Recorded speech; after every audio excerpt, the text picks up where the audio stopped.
we're seeing is an evolution of organized crime in terms of its magnitude, its variety, because it's now not just drugs anymore, and then more importantly, the internationalization of actors from very far away that are now in the region.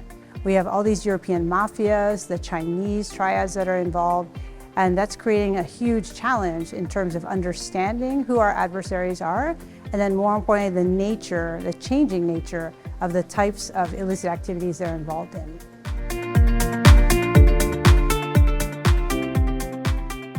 I think as a professor, as you can imagine, we need to educate ourselves to understand how these actors are adopting and adapting to what I call the digitalization of illicit networks.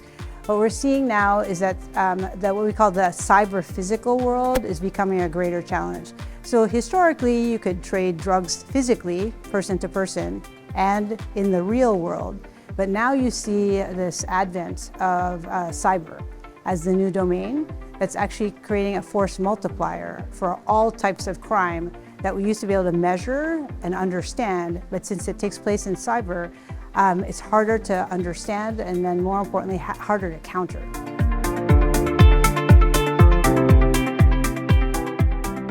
So the OAS, as you imagine, it's a multilateral and multi-dimensional with all the different perspectives of the countries that are represented. I think it's a great venue where we can learn from the experiences, not just of success, but of failure or shortcomings. And then more importantly, work together to actually, from the actual experiences of what has worked and what hasn't worked, try to figure out how to cross-pollinate those strategies, policies, and programs in order to counter these illicit networks.